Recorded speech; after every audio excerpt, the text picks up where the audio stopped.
জামাইয়ের যত্ন চলতেছে। তাদের ঘরগুলো দেখুন সব কাঠের। ভালো লাগে, মন চাইতেছে আমি এখানে থেকে যাই। আপনার রেখে যাওয়া মানে যদি এখানে যদি থাকার মতো অবস্থা হতো, একটা চাকরি থাকতো, ইনকাম একটা সোর্স থাকতো, তাহলে আমি থেকে যেতাম এখানে।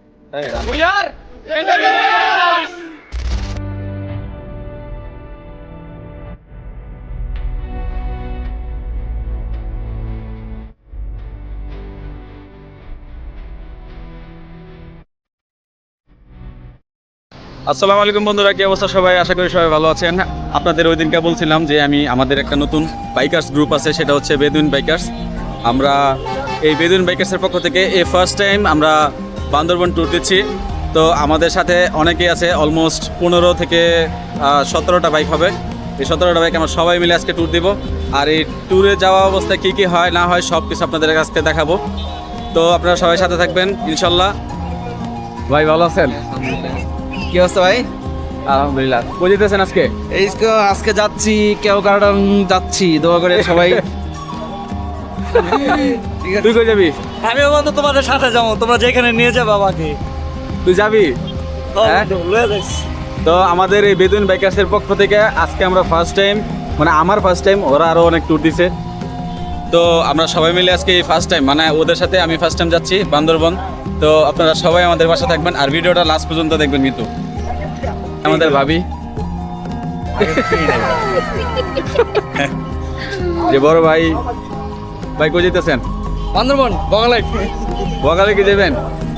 কে কারণ যাবো, চলেন সবাই যাই, চলেন। ঠিক আছে ভাই, কই যাবেন? বলেন ভাই। চিল হবে?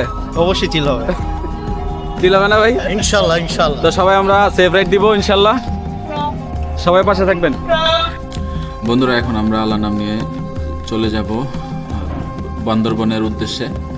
তো সবাই আমাদের জন্য দোয়া করবেন। আমরা দোয়া দুরুদ পরে এখন আমরা রওনা হয়ে যাব ইনশাল্লাহ। যাত্রা শুধু গন্তব্য পৌঁছানো নয়, পথের প্রতিটা মুহূর্ত একটা গল্প। সারা রাত ক্লান্তি আর ভয়কে পেরিয়ে এখন আমরা চট্টগ্রাম এসে পড়লাম। পাহাড়ের বাতাস, রাতের নিস্তব্ধতা আর সকালের আলো সব মিলিয়ে এই ট্রাভেলটাই হয়ে উঠলো আমার জীবনের আরেকটা স্মৃতি।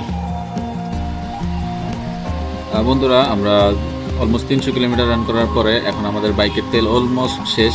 তো চিন্তা করলাম যে বাইকের ফুল ট্যাঙ্কি করে নেওয়া উচিত, কারণ আশেপাশে পাম্প খুব কম থাকে, যার কারণে আমরা পাম্প থেকে এখন তেল ভরে নিব। তো দেখতে থাকুন বন্ধুরা। আমরা অলমোস্ট 300 কিলোমিটার পর আবার ফুল ট্যাঙ্কি করার জন্য চলে আসলাম পাম্পে। এটা হচ্ছে আপনার চিটাগাংয়ে, এটা হচ্ছে চিটাগাং দক্ষিণ সড়ক বিভাগ। বন্ধুরা সবাই তেল ফুল করতেছে, ট্যাঙ্কি ফুল। তেল তেল তেল ছাড়া চলবে না, আরো দাও আরো দাও। আরো আরো বন্ধু লোড লোড গেলেছস?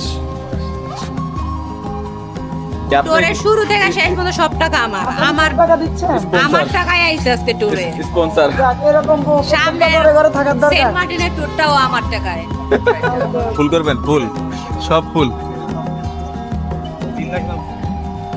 আমার জীবনের প্রথম আমি এই বান্দরবন আসপাতি, বান্দরবন যাইতেছি।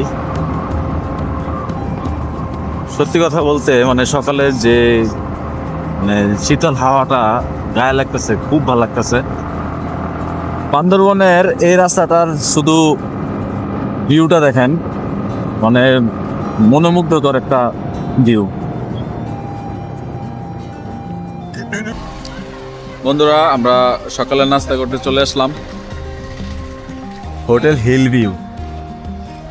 বন্ধু জ্বর আইছে, সারা রাত জার্নি করে জ্বর আইছে বন্ধু। 2 ঘন্টা ওয়েট করার পরে যে ডিম দিছে, একটু ডাল দিছে, আর এই যে একটা বড়টারে 2 জনের ভাগ করে দিছে। এই যে অবস্থা, এই ডিম অর্ধেক খাই শেষ করে লিস। এই ভাবি দেন দেন আইটু দেন। ভাই ভাই, এই ভাই দেখে দিতেছে। আরে ভাই এমন কেন? ভাই রাজি আছে। না তোমরা এমন করে না, দাও আমার জামাইটা কালো হয়ে যাবে। আরে তাইলে কি যত্ন চলতেছে। এডি আবার পুইরা ঠিক হয়ে এটি দে আর দে ভাই। ভাবিরে বললাম গাড়ি যত নতুনই হোক সাইলেন্সার কিন্তু গালাই থাকে।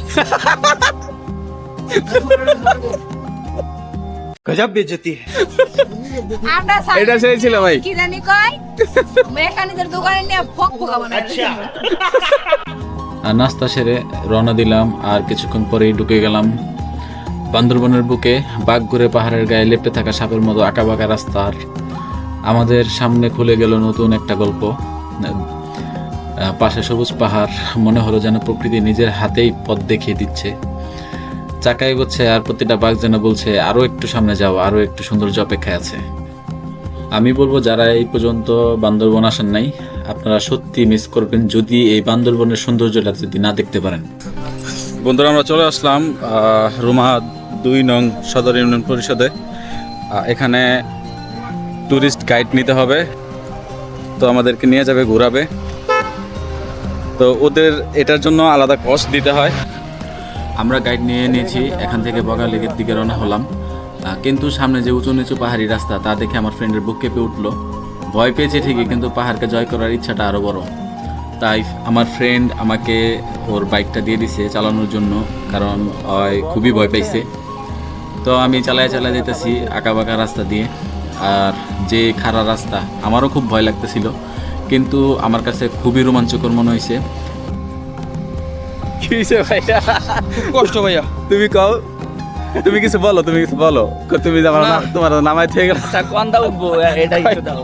কয় কি কয় আর নামাই দিয়ে আমি একটু থামছি না, বুঝছো? অন্যদিকে আমি গাড়ি ধরে রাখতে পারতাছি না, যে পেটটা লয়ে উঠতার কি অবস্থা। অবশেষে আমরা বগালেকে এসে পড়েছি। যে রিসোর্টটা আমরা আগে থেকে বুক করেছিলাম ঠিক সেটাতেই এসে উঠলাম।